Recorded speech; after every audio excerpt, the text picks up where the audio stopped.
I hope I can learn something also. Now, I am not mic'd for the room. I'm mic'd only for the recording, so if you have any trouble hearing, let me know, and I can mic for the room also. But most people tell me I talk too loudly most of the time, so just let me know.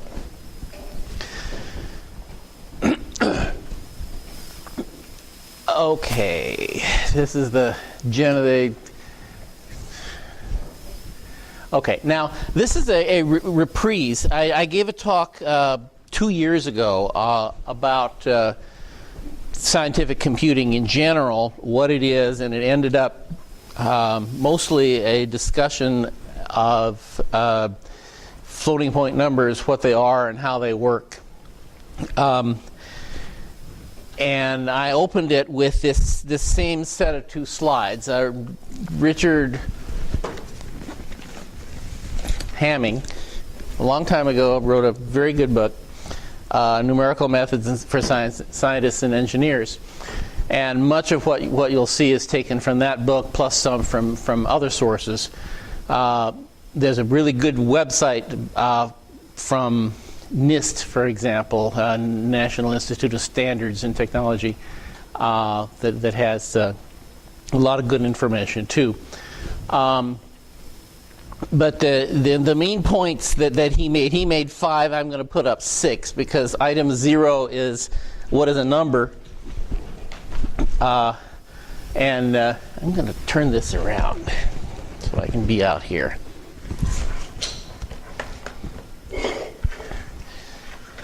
Can I do this? No, not with power. Hang on just a minute. See if I can make a pizza mess. All right. The lot of the last time was on item 0, but for scientific computing in particular, Hamming's general guidelines are to make sure that you understand the purpose and where the problems come from, and that if you're going to find a problem to a solution to a specific problem, it's best to start with a more general problem and find a solution to that and apply it. And the key things to keep in mind always are round-off error. Anybody know what that is? Truncation error, which is the difference between the thing you're actually trying to compute and the formulas you're actually using, such as the mapping from a differential equation to a difference equation, and feedback. And item 5 is the main topic here. The whole issue comes up when you're using a computation in which you feedback the result of a previous stage of the computation in order to do the next stage. And the stability comes in if a small error in one stage actually grows and becomes a big error in a later stage. Oops. And the problems that involve feedback involve difference equations. And I'll show you an example of a difference equation that is not derived from a differential equation. Or indefinite intervals, which are approximated by a different kind of difference equation, or differential equations approximated by a difference equation. So if you're integrating just to find a solution of a differential equation, you start from one end and keep going. Digital filters, specifically a kind of filter called IIR, and I won't get into those. And there are others.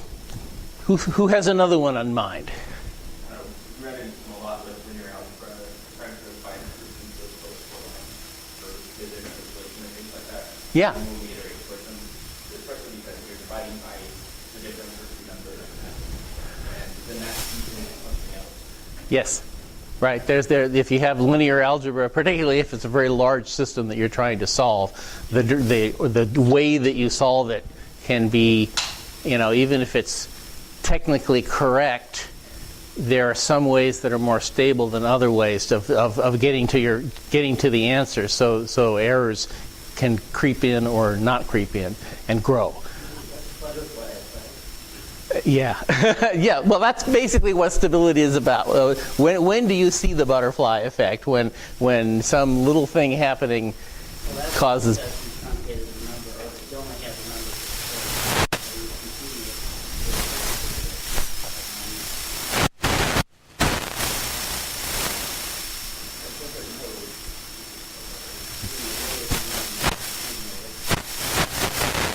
Yeah. Other examples? Newton-Raphson iterations. The thing about Newton-Raphson iteration, oh yeah, they can get right because if particularly if you're looking for Newton-Raphson iterations is a way to find a zero of a function, and if the zero of the function is near an extremum of the function, a method that's usually very fast, the Newton-Raphson method of finding exactly where the zero of the function is, can go bonkers in those situations. So yeah, that's another one where stability matters. Another one has like a representation of something, and our time also adjust that would help you. Sometimes it would go to become an it's not. Yeah.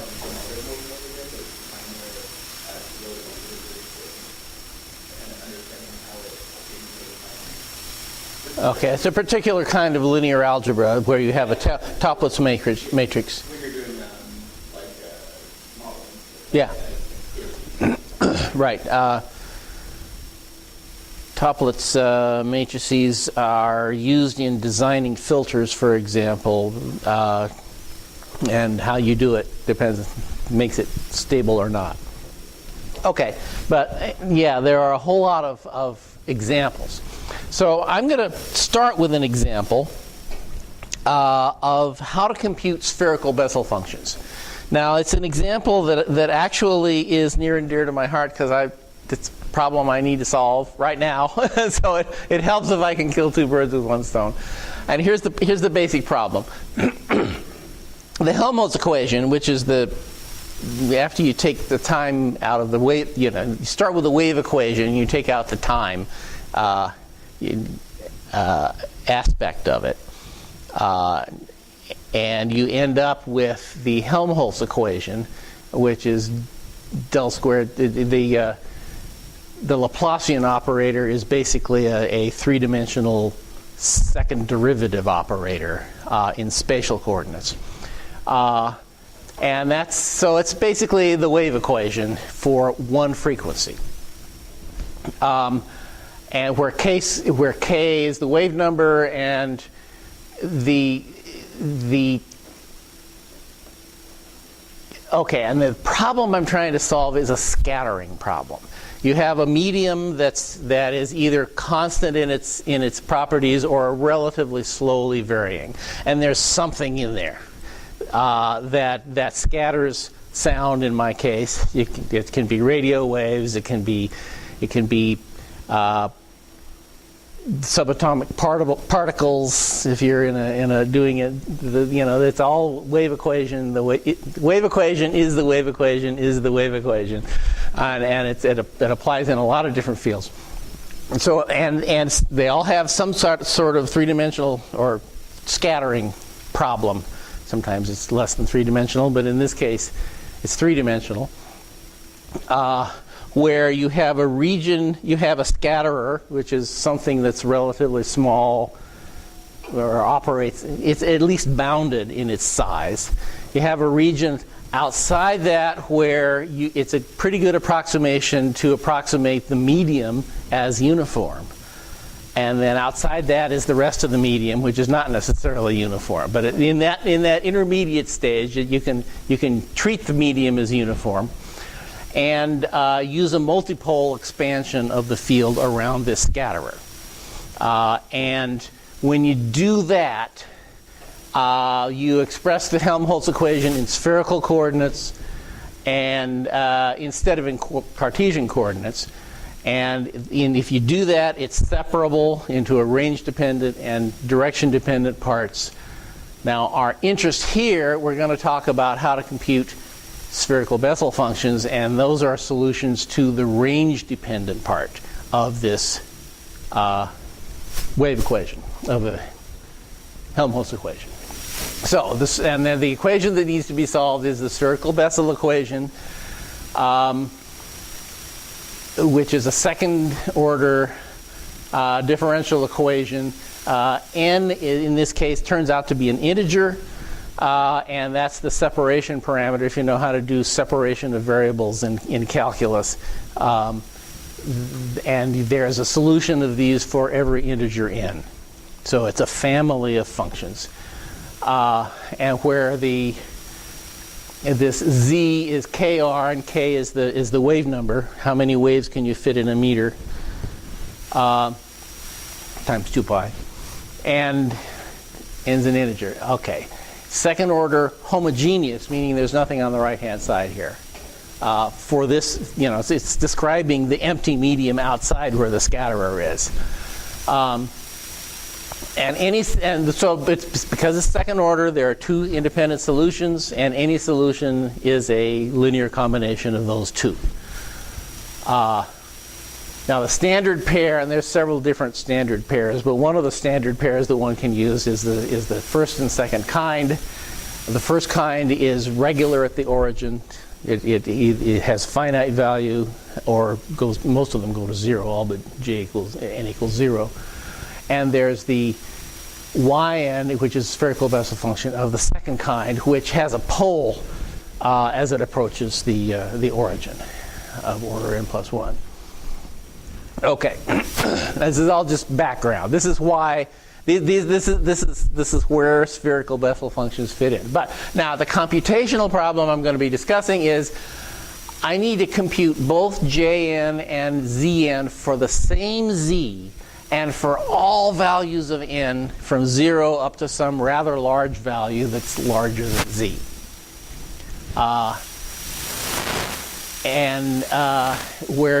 Where the z can be rather large itself, because the z that you need is of order the number of, actually it's 2 pi times the number of waves that fits inside a sphere surrounding the target. And the target can be many wavelengths big. So z can be big. But n has to be even bigger. So this is a problem that you have to worry about recursion, because there's a really nice property of these things, which is that there is this difference equation for any given z that's followed by any solution to the spherical Bessel equation, and it's a second order difference equation in n, where n is an integer. Now, when I talked 2 years ago, that I was primarily talking about solving differential equations by representing a differential equation as a difference equation. This is something different. This is actually the physics you're trying to do is to solve the difference equation. There's no differential equation involved here because n is integers.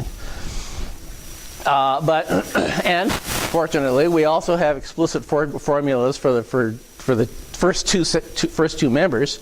So one would think that it would be easy to compute all of them using the difference equation, right? Well, so here is a function that uses that difference equation. I wanted to use this either for floats or doubles. It can, if this f has the first two elements already computed when you call this thing from those initial values in the previous one, from those initial values down at the bottom.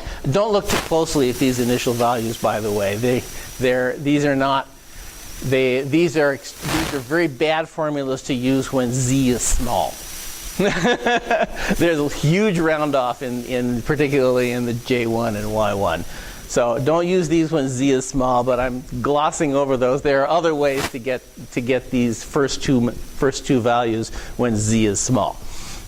So pretend that z is larger than 1 at least. Okay. So you initialize these with a particular z, and the first two members are already initialized, and you just go through and do this recurrence relation, and here's what happens. There's a j, the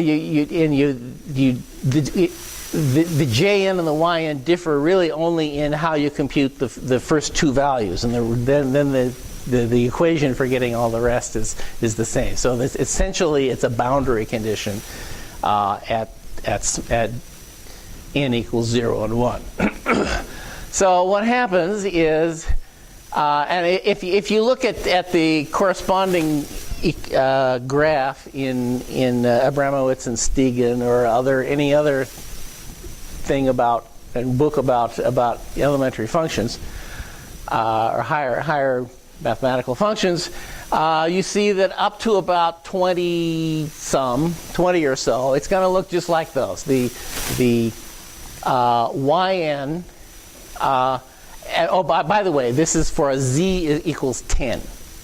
So what you can see here is that, is there a pointer? No, I don't need one. If the z equals 10 is where the behavior of these two functions changes. That below 10 they're both oscillatory, and above 10 the y's get big and the j's get small. But then what happens out at about 23 is that this whole thing blows up. That the j's, the y's are fine, but the j's blow up. And I'm going to talk, and that's the whole issue is stability. Okay, now what happened? What happened is that yes, we know this, the recurrence relation, which is a second order difference equation, has two solutions.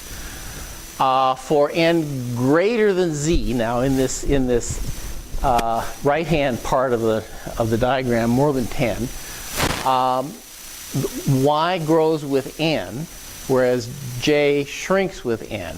But now what happens when you get an error?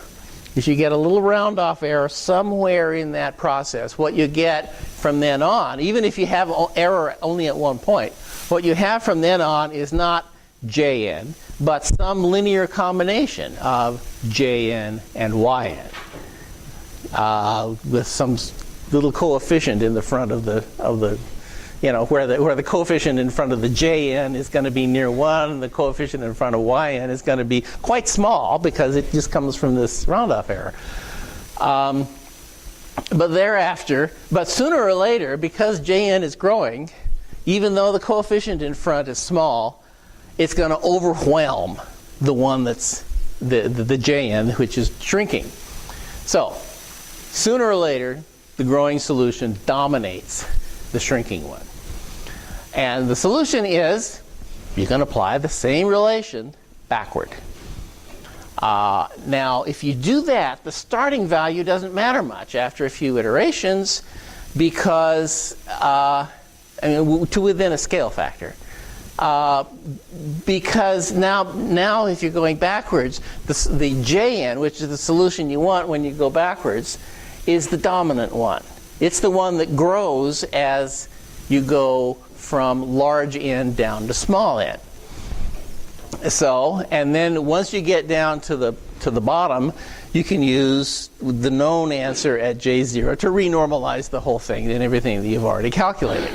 It's probably better to use a sum rule. There's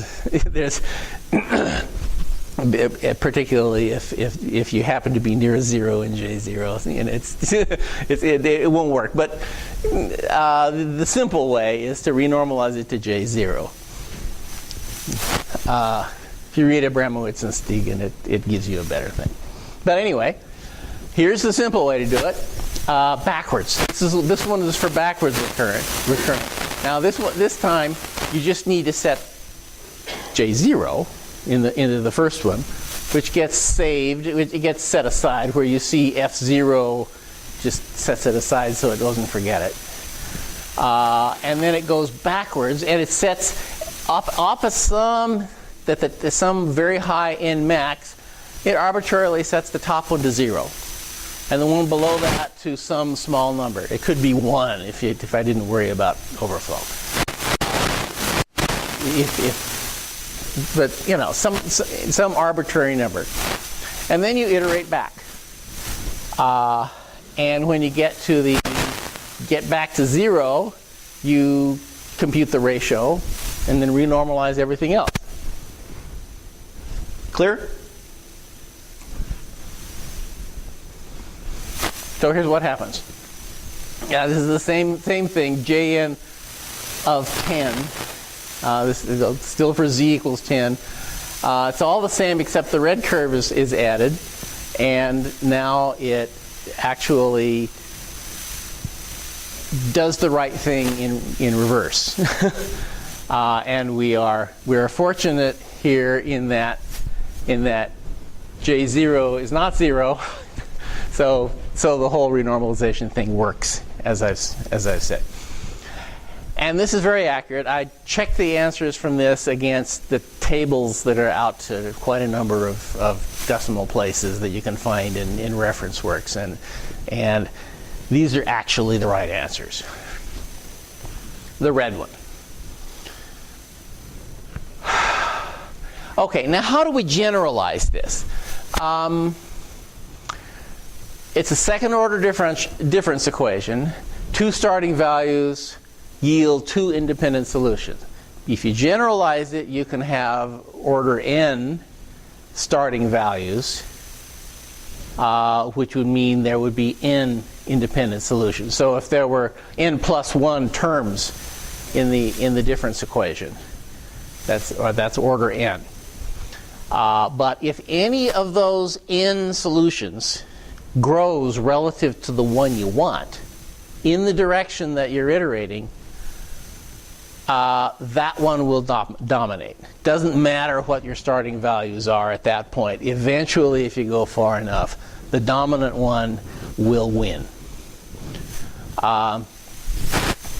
And so you can use the equation in that direction if there is a growing solution, only to compute the dominant solution. And it works fine for that. Going forward for y is perfect. You know, the first algorithm that I use going forward works great for y, not for j. And sometimes, as in this example, you can use just reverse the direction to choose a different one of those n solutions. For Bessel function, now for Bessel functions, we already know the general properties of the solutions. So you know, none of this is a surprise because we know the answer.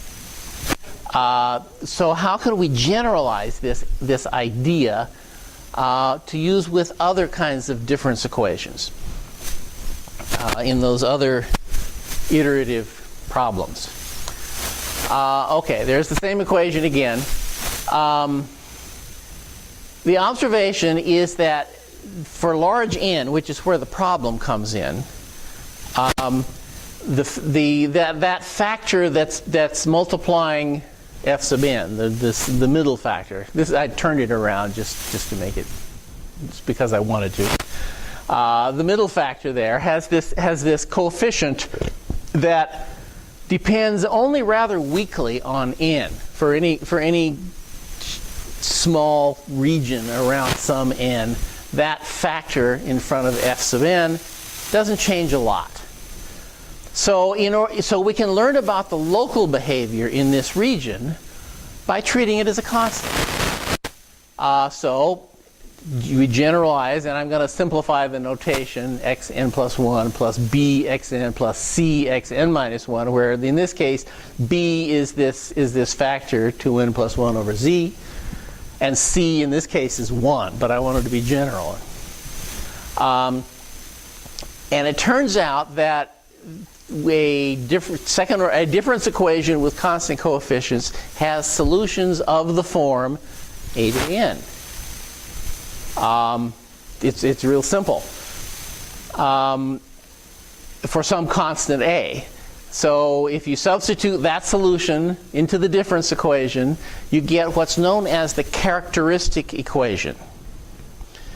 And the solutions for a are the roots of the characteristic equation. And since this is a second order equation, you recognize the second formula from algebra 1 or high school math as these are the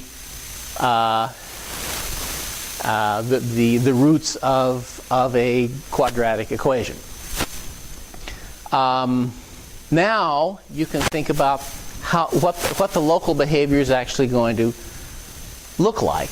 If the absolute value of the solution a, the root of this equation, is greater than 1, then that a to the n grows exponentially. That's your dominant solution. On the other hand, if it's less than 1, then that solution shrinks exponentially, the size of it. And if this thing in the radical, in the square root sign, is negative, then the answer to that is a complex number. And it turns out that a complex number raised to an n has an oscillatory part. It might also have a growing or shrinking envelope to it, but in between those it oscillates. So if you're in that region, it's oscillatory. And in fact, that's what happens for the equation we have. For the recurrence relation, the characteristic equation, I just redid it, re-expressed it a little bit. If r is greater than 1, it's real. A is real. And one of them is always greater than 1, and the other one is always less than 1. So one of the solutions always grows, and the other one always shrinks exponentially. On the other hand, if r is less than 1, and r is meaning if it's less than 1, meaning that n is less than z, okay, basically. And you remember n is less than z, that's the oscillatory part. If you remember if n is less than z, that's where r is less than 1.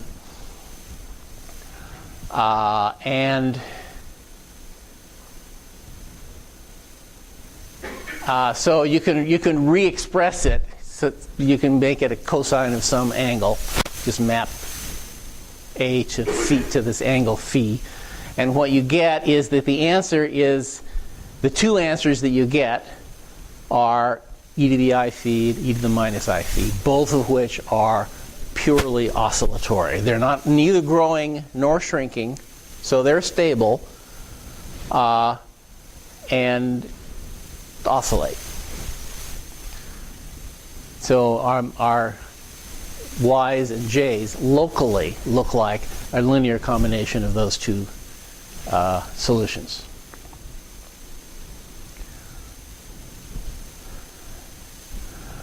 Okay.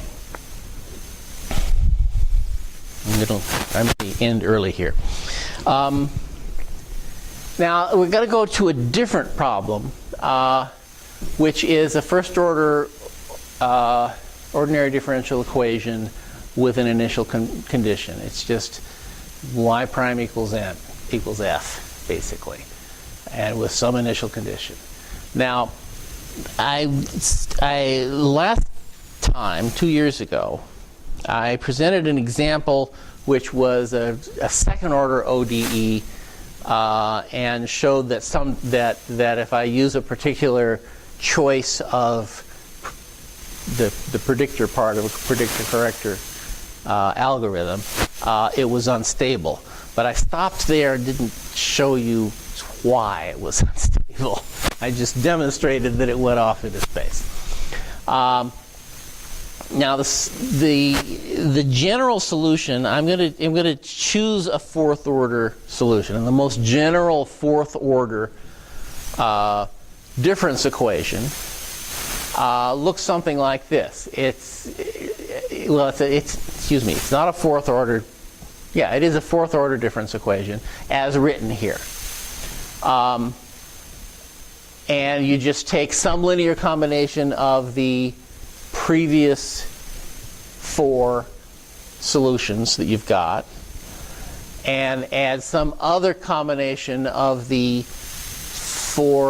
values of f at the previous, not the previous 4, but the previous 3 and the next one. Now, the reason, now if for the predictor, when you start this process in the predictor, because f depends on y, you don't have f at the next value. So you look only for solutions with this b minus 1, that is the coefficient of the next y prime, is 0. But then you choose a second formula of the same form and use the y prime. It shouldn't be y double prime. That's just y prime from the predictor. That's the first step. But then you don't need the n minus 3 version, the n minus 3 value of y. So we have in each of the 2 versions of this, the predictor and the corrector, you have 5 equations. You have 7 unknowns, 7 free variables, the a's and the b's, with 1 deleted from each set. And we can make this exact for all polynomials up to some maximum degree.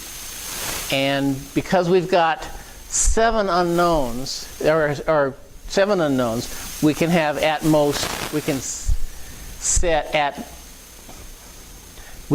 need really, to do this, we need 7 equations to set those unknowns. But what we're going to do instead is use only 5 equations. So we make this formula exact under the assumption that y is constant, it's x squared, it's x cubed, and it's x fourth. And that's 5 equations for 7 unknowns. That still leaves us 2 free variables. And we use those variables to make sure that the solution is stable. I will guarantee that if you use those equations to get even higher order, it'll go to hell.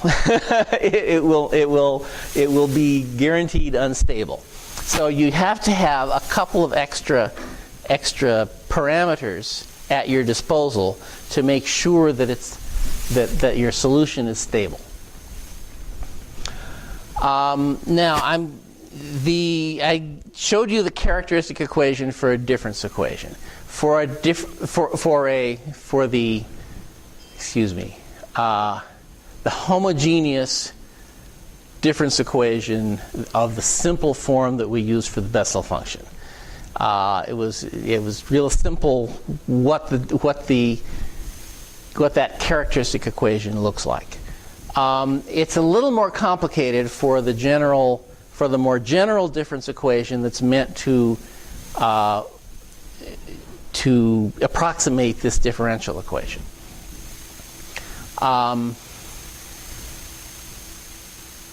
And you need to do some error analysis. And I'm try to lead you through this, and I'm afraid I'm going to drop you on the floor at the end because I didn't get any farther than this. If there is a true solution, that satisfies z prime equals f of x and z.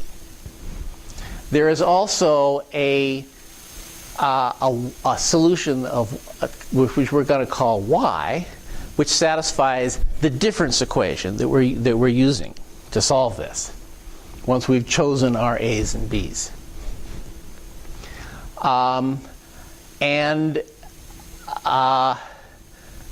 We can define an error, which is, at least conceptually, it's the difference between them, and the e prime is what we can express it in terms of the values of f at z and y, which is the real value and the computed value. And we can use the what is it called? The intermediate value rule. That's not the right. Anyway, there is some point, some y, theta between the y and z, where this last line is true, where the derivative of f with respect to y times this times that first error. Yeah, it's the essential value rule. Yeah, it's a fundamental in calculus. Yeah, where you have It's continuous. this positive, this one negative, this zero. It's got to go through zero at some point. Yeah. Okay.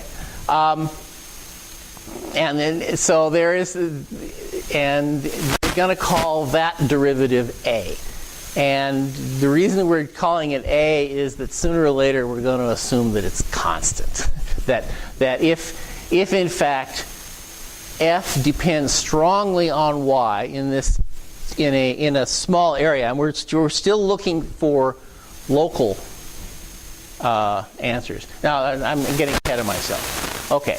Now the true solution does not generally satisfy the difference equation. So if you substitute the true solution into the difference equation, there's going to be an error left over.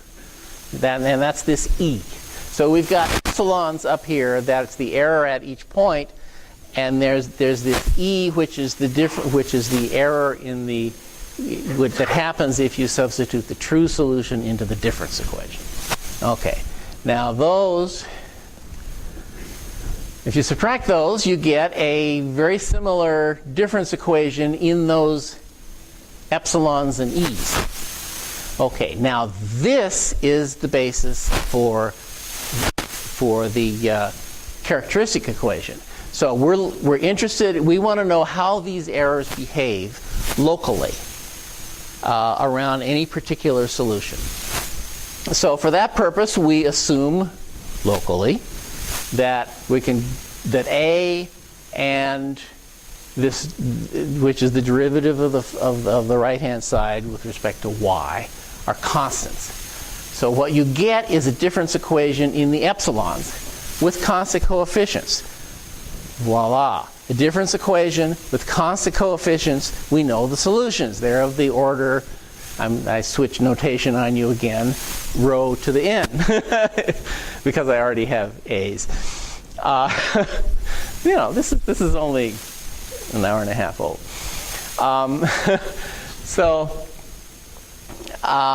And so if you substitute that, that's the characteristic equation. And the way that you determine whether these epsilons will grow or shrink is the same as what we did with the Bessel equations. Is you check whether the roots of the characteristic equation, and now with this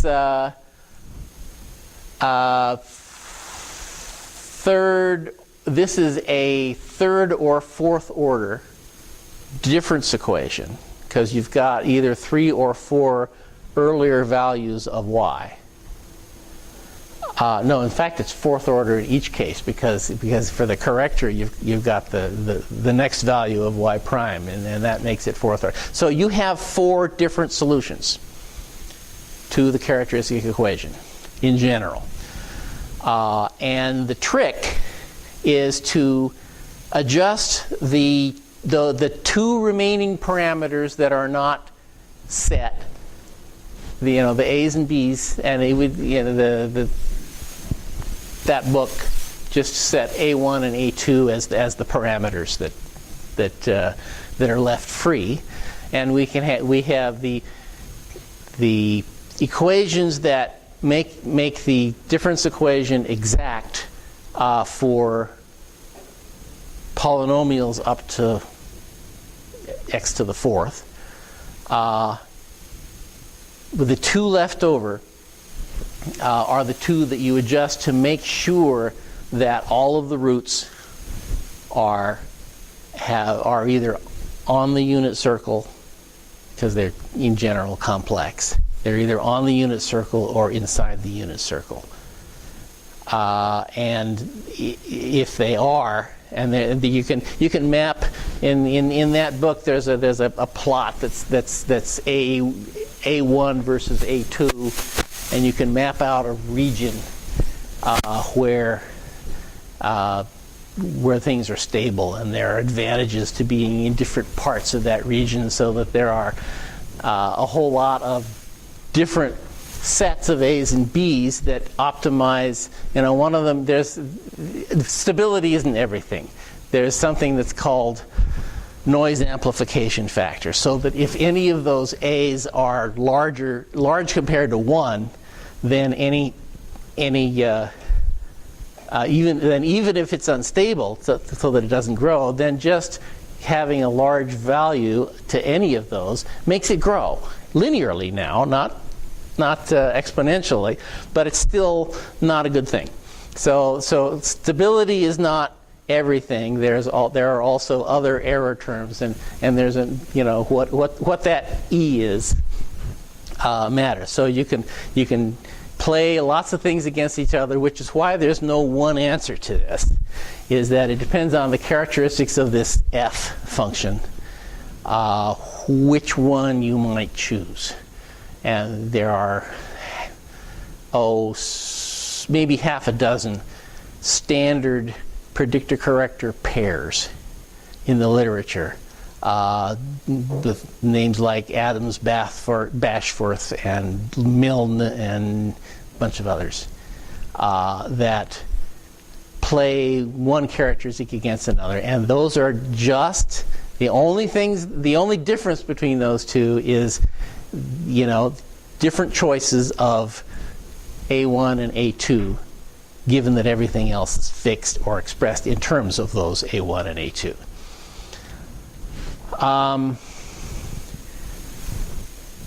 And that's the only general thing. I had hoped to have more of a, what I can do is I can replay an example from last time, which shows what happens if it's not stable. But I've already sort of done that with the Bessel functions, and that's it's a complicated numerical problem, and in which you're playing a lot of different aspects of the different things that you might want to optimize against each other. Question? I'm just curious if you've ever found a lazy way of determining for instability. I mean, is there a way of setting up that where I can detect that something will go in unstable by being clever and keeping track of the bounds by errors and like that? Is that Oh, absolutely.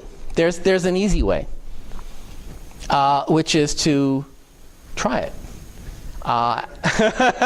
Actually, if you can.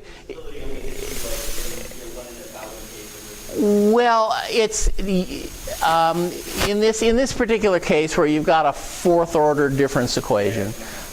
You need only to try 4 different cases. Set each starting value of these 4 to 1, all the rest to 0. Find out if it blows up. And then do the second one and the third one and the fourth one. And if it doesn't blow up, you're probably okay. And usually you have some inkling of what the character of the correct solution is. and it's pretty clear that if you get exponential growth, that you have run into a stability problem. So you really, for this kind of a difference equation, you only need to do 4 experiments. You just run them through and you'll find out. You won't get probably the solution that you wanted to. I mean, those will not be approximations to the differential equation. But we're talking about characteristics of the difference equation. Now, the whole issue of how closely does this difference equation correspond to the differential equation that you set out to solve in the first place, I haven't even touched on. You have to worry about that. Like for example, like you're running this kind of instability if you're trying to evaluate a fractal, like Mandelbrot or something like that. Yeah. It's an iterative function and it goes into instability. But most of the time when I put in a number, it's always going to obviously go up or obviously contract. Right. But in those rare cases that are actually the important ones, I can't tell very easily. Yeah, well, those are the boundaries between your regions. And the way that the Mandelbrot problem is usually solved is that you set some upper limit, some upper n of 100 iterations or whatever it is, and if it hasn't done either of those two things, either blown up or got out of bounds or converged, then that's a third class of solution. And you just set it, well, the way you do usually the color on the Mandelbrot set is how many iterations does it take before it either blows up or converges. And you just set one of those colors to this special case and go on. So there has to be some arbitrariness in that. Well, well, as it is in every scientific problem, the question of how good is good enough is always dependent on the use that you intend to make of the answer. And if it's good enough for your use, then it's good enough. If it's not, it's not. The general problem that I've run into is I'll go and create an algorithm, 3 unit test on it, everything works. Somebody goes to use it in practice, run it on a data set of 20,000 cases, and 3 of them both. Yeah. Because it just happens to be mostly stable, or it just happens most of them. And it's very hard to identify, given an algorithm, whether that's going to happen. I don't know if there's like some clever way somebody has come up with where you actually like keep track of the error, have a number that both keeps track of a number and the error around the number. Well, you can always, yeah, that is another way to do it, is to do interval arithmetic, is to you're instead of numbers, each number is replaced by an upper limit and a lower limit. And as you do each arithmetic step in your algorithm, you keep track of the upper limit and the lower limit of the result of that step. So when you get to the end, if the difference between your upper limit and the lower limit is huge, you've got an unstable algorithm.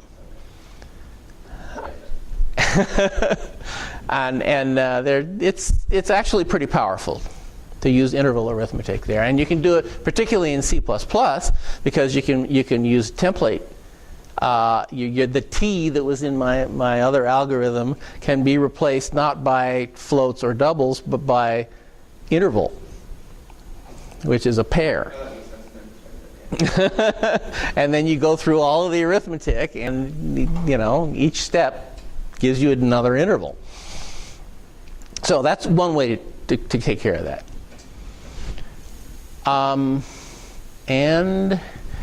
But in general, if you can go through the exercise of doing this local analysis with a characteristic equation and find the roots of the characteristic equation, that's sort of the gold standard. That'll tell you where it's going to blow up and where it's not going to blow up. Of course, this does depend somewhat on what the character of this f is on the right-hand side, and I didn't go into that in great detail. But mostly, it has to do with the a's on the left-hand side of the characteristic of the difference equation. Questions? I think I'm done. Unless questions, comments. It's just an hour. Pardon? The mean value theorem is what we're looking The mean value theorem. That's what I was trying to think of. Thank you. at. Okay.